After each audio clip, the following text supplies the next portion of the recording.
This is Will's Front, brought to you by the Unshackled.net.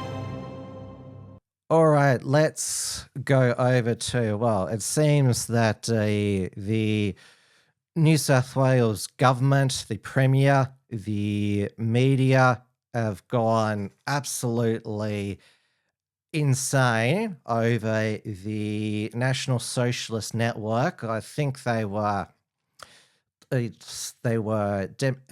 demonstrating under their political party, White Australia. So they held up a sign which said, "Abolish the Jewish Lobby." They were there for about 10 minutes. Joel Davis and Jack Altus made a speech, and then it was filmed, and then they moved on. Now, it's, to my view, the Premier, the government, the New South Wales Police reaction, the media, they are exactly playing into NSN and White Australia's propaganda with this reaction. And now a lot of the hyperventilating centres on that the NSN White Australia had a permit to protest outside the New South Wales Parliament by New South Wales Police. But the new Police Commissioner, Mel Langdon's, I think it's Layan, said that he knew nothing about it. I saw him interviewed by Sherry Markson just before I went on air. And of course, Sherry was her usual triggered and shrill, hysterical self. It was interesting that Mel Lanyon said that if it was done all again, he'd still grant the permit, because the permits are about they grant the permit if the protest is not a threat to public safety. That's why they fought the march over the Harbour Bridge by the pro-Palestine protesters and wanting to protest about outside the Opera House on the anniversary of the first Opera House protest 2 years ago. Now, this just shows me just how much of a bad idea a protest permit system is, because we have David Southwick, the shadow police minister here in Victoria, wanting to introduce permits for protests here. And now, as we've seen with the reaction to this, that there are demands for ideologically policing of protest permits. And in my view, as long as you're not obstructing traffic, which not even the NSN White Australia were doing, why should you have to get permission from the police, and which is part of the government, to protest? Because, well, we saw the logical extension of protest permits during the COVID lockdowns, where all protests were banned. It's a very slippery slope. And I'm not sure, I'm not from New South Wales, but is it so onerous that you need to have a permit with police if you want to walk down the front of the New South Wales Parliament with a sandwich board with a slogan on it? I mean, how...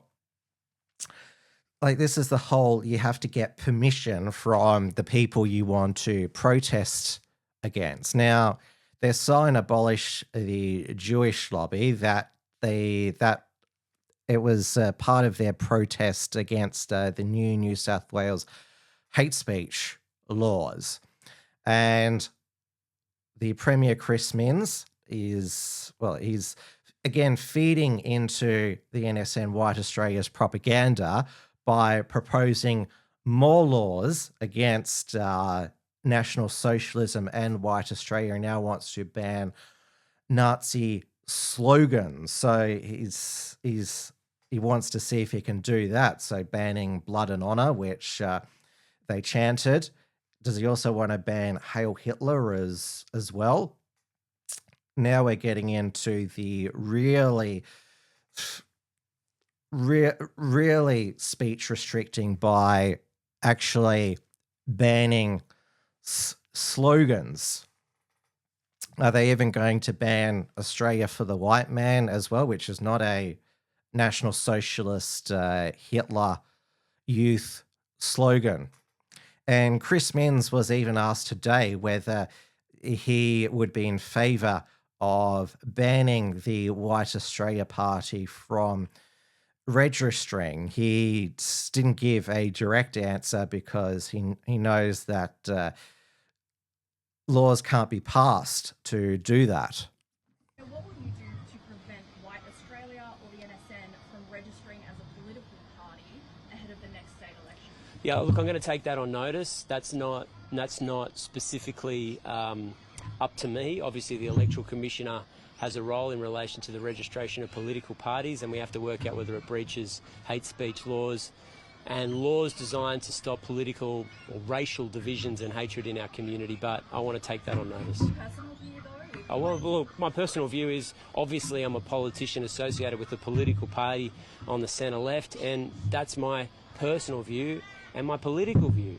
I would never want to be associated with these terrible people.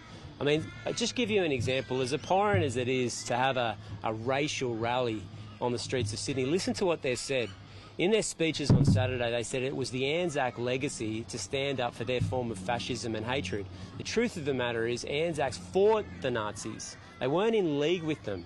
They are the people that were the focus of the bravery and, in many cases, the deaths associated with Australian servicemen and women who put their lives on the line to protect democracy and fight fascism. And we just can't let this ahistorical, this anti-history be spread in our public forums or in civic life in New South Wales. From the government's perspective, it's important to note, firstly, that literally hundreds of those protests have been both authorised and managed with New South Wales Police going back 2 years. It's not as if they've been ruled out. What we're talking about with the Nazis is saying, no, you can't even have a protest in Sydney, that we're going to develop laws to target you and ensure that you can't spew that racial hatred on the streets of Sydney. I mean, you would understand for that. Well, hang on, I'm going to finish. Don't you think I should be able to finish, surely? In those circumstances, I don't think it's reasonable to suggest that that police have in some ways stopped or attempting to stop or introducing legislation to stop, for example, Palestinian activists. They're not. And to suggest that we are is counterfactual. That's not our view. That's not the point we're trying to make today, and that's not our intentions when it comes to legislation. Now, the pro-Palestine protesters, they are very salty that, how come the Nazis got to rally, yet New South Wales police always try to block our protests. Well, I just mentioned that because New South Wales police believe that them choosing sites like the Opera House and the Harbour Bridge are going to be a threat to public safety, that people will get injured. Now, there's been as part of the fallout is that Joel Davis posted on his Telegram channel that he instructed his followers to go and on her X account rhetorically rape the Teal member for Wentworth, the federal electorate Allegra Spender. Now, this was interpreted as a rape threat. Now, Joel Davis told 9 News Sydney Tonight that it was a silly joke and I get death threats all the time. And what about all of the actual rapists that Allegra Spender, through her support for mass immigration, has brought in? Again, 9 News condemning the neo-Nazi rally, yet interviewing one of the speakers. This is the whole thing, that the media just can't help themselves. You know, what the actual reaction should have been is to just ignore them at all, because then they wouldn't have had any reaction to post on their social media to say, look how they're wanting to even crack down on us further. They're scared of us. That's how it's always spun in the NSN White Australia propaganda. Look how scared they are of us because we're protesting. That's how they always spin it in their propaganda. And they've also, the mainstream media also alleged that there's been rape and death threats against the state member for Vaucluse, Kelly Sloan, who's a former Channel 9 journalist. It seems to be the Nine media which has the most extensive coverage through 9 News Sydney and also the Sydney Morning Herald. Now, it was quite interesting that last week the ASIO Director General Mike Burgess made a speech at the Lowy Institute, which was founded by Frank Lowy, the founder of Westfield Shopping Towns, which he sold those to the Sentinel Group and then retired to Israel. He fought in the Israeli War of Independence. Mike Burgess told the Lowy Institute that the NSN White Australia view journalists as useful idiots. Extremist organisations, whether religiously or ideologically motivated, are adaptive and patient. They are skilled at exploiting gaps and fissures in social cohesion, harnessing and harvesting grievances. The way nationalist and racist violent extremists attempted to leverage the so-called March for Australia rallies is a case in point. The biggest neo-Nazi group, the National Socialist Network, or White Australia as it is rebranding itself, identified the demonstrations as a vehicle to raise its profile. It strategically and opportunistically exploited the organisers' complaints about immigration and the cost of living. This is a key part of the network's broader strategy to mainstream and expand its movement by focusing on issues with broader appeal. Modern neo-Nazis crave attention and publicity. It gives them credibility and helps with recruitment. They see journalists as useful idiots in this regard, and they celebrate even the most critical coverage because it inevitably leads to a surge in membership applications. After one recent story, members joked about thanking the media for the free promotion. At the same time, though, its ideology and its provocative, offensive and high-profile actions are antithetical to social cohesion. At its core, the National Socialist Network is anti-immigrant, anti-Indigenous, anti-gay, anti-Jew, anti-Islam and anti-anything that does not fit with its white Anglo-centric worldview. Its version of social cohesion is monochrome and monocultural. And even if the organisation does not engage in terrorism, I remain deeply concerned by its hateful, divisive rhetoric and increasingly violent propaganda and the growing likelihood that these things will prompt spontaneous violence, particularly in response to perceived provocation. Now, I've noticed a lot of the media, particularly the Sky After Dark, running with Mike Burgess' comparison of the NSN White Australia with the Islamist Hezbollah Tahrir, which is having a conference this week in Bankstown. Now, going to obviously last week, one of the Australian Federal Police Deputy Commissioners talked about his concern about the White Australia Party wanting to register. The only way to ban a White Australia National Socialist or Fascist political party from registering is to have a referendum like Sir Robert Menzies did in the 1950s to ban the Communist Party, which failed. So the only way to remove the implied freedom of political communication in the Constitution is a new amendment to change it. I wonder if our political leaders would go that far to actually have a referendum to ban any well, they'd probably go even further, banning any National Socialist or White Australia organisation from forming outright. Now, down here in Victoria, Damien Richardson was found guilty of performing a Nazi salute at one of the National Workers' Alliance events last year. He raised up his arm. I'm just not going to reenact it here and say, oh, will I be prosecuted if I do this? Well, he was, and he's been found guilty. We'll see if he's sentenced to jail like Jacob Herzant was, though Jacob is appealing.